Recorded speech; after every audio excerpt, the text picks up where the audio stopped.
But it is about, in a way, about journey, about self-journey, about understanding about what we can do, about being in different places. For those of you that don't know, I'm from Costa Rica. I come from a third world country. My father's in a wheelchair for many other reasons, but when I became a vascular surgeon, I really became in love and enamored with peripheral vascular disease. And it's interesting to see how much you guys have advanced. I mean, we're about to have 100,000 people potentially walking around with motor hearts. But guess what? While Dr. DeBakey and Dr. Cooley were fixing that and aortoiliac disease and Lirish, diabetes became an issue. And I don't think that we have a lot of places to go, even if we have robotic hearts, when we don't have legs. And what's really different now is that we have small arterial disease. We have severe medial calcification of the small vessels of your foot. And it's an absolutely different disease than what they ever saw. When you look at their work, some of the most amazing work in PAD published over tens of thousands of cases, it was all about large arterial disease. I don't see that anymore. I'm not dealing with World War II vets like I did in Germany. I'm dealing with the small Hispanic ladies that have PAD. And so it takes a world. It's very different. It's a very different taste of what we're dealing with today. There's been systematic reviews, which, by the way, is that you on the top of that, Chung? Okay.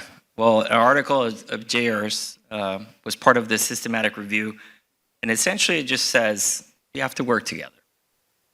These are very complex patients with very complex disease conditions, and when we work together, in general terms, things go well. And Deval, thank you for your invitation. Where are you? Brother, thank you very much.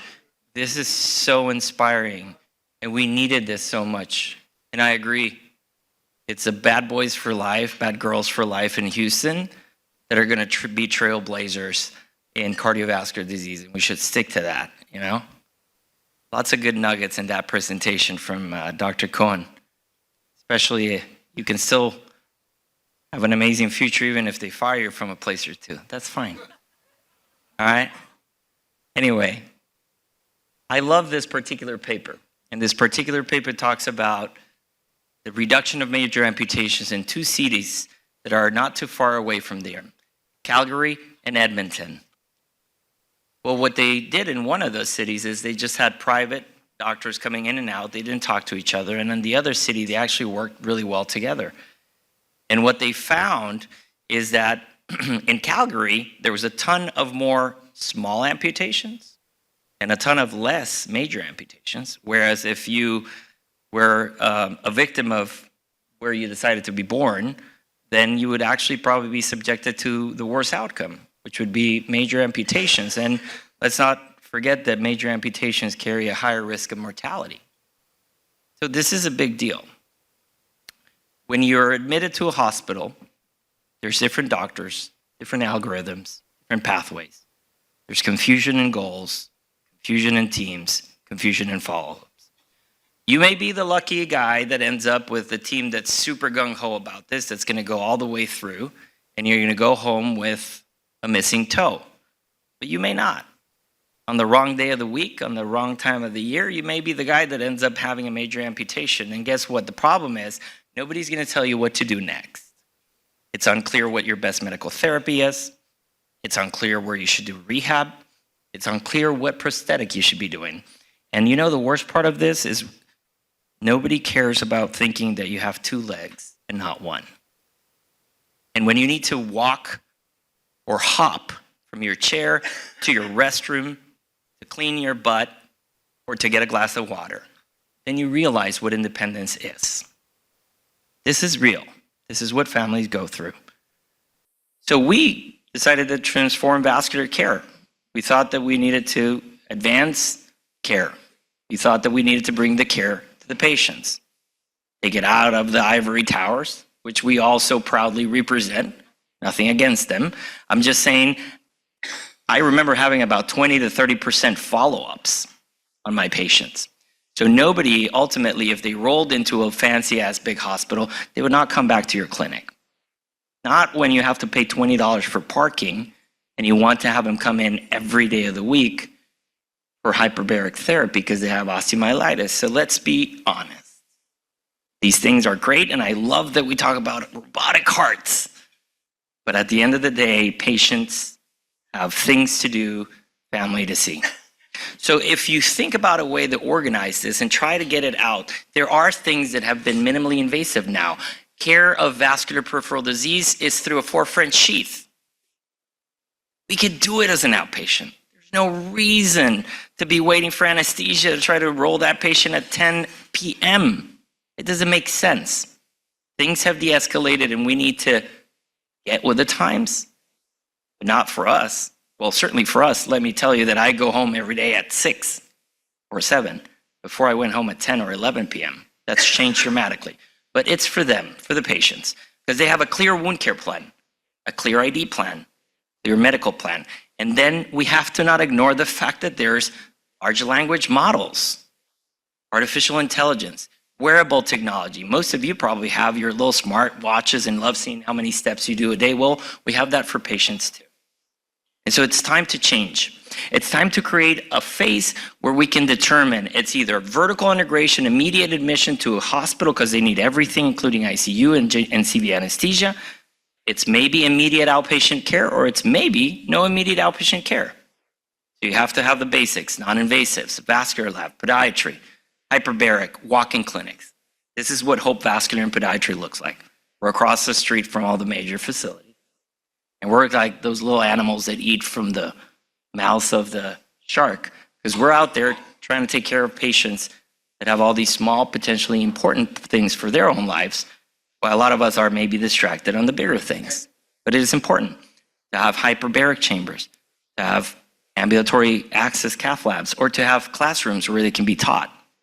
And this is multidisciplinary care. It can be done. It's just a bunch of people wanting to do the right thing.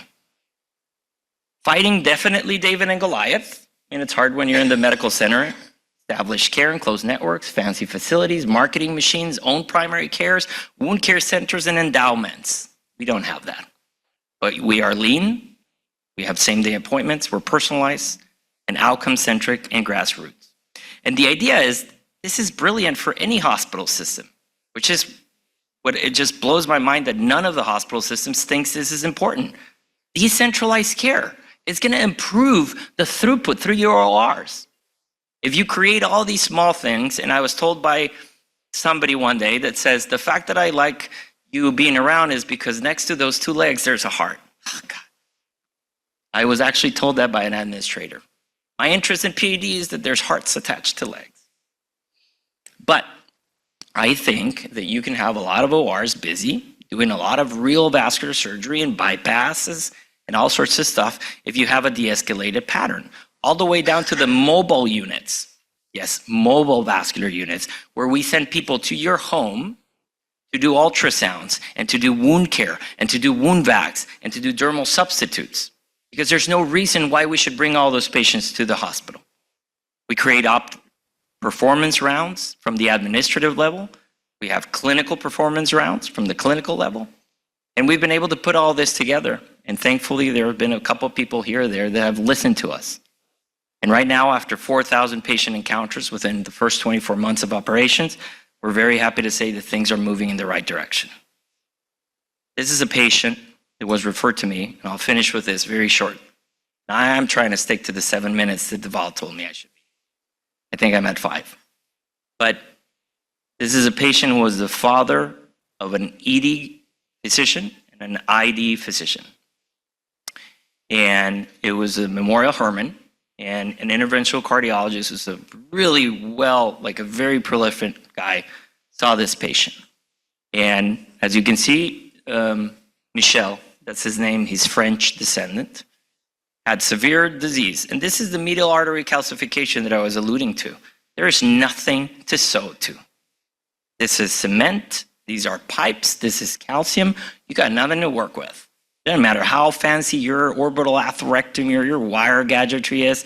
There's nothing distal here that we can sew or tie or open. He was told that he should go to this phenomenal doctor that was doing these beautiful procedures that were game-changing. And so then that guy who's Sola, who lives in New Orleans, called me. I wasn't the guy. Sola calls me and says, hey, there's this guy across the street that you should probably go and see. And the reason was, as you can see in our maps, we do very attentive duplex of the pedal vessels all the way down to the metatarsal arteries. And we decided that this patient was a no-option patient, a patient that didn't have any arteries. And so we did a deep venous arterialization.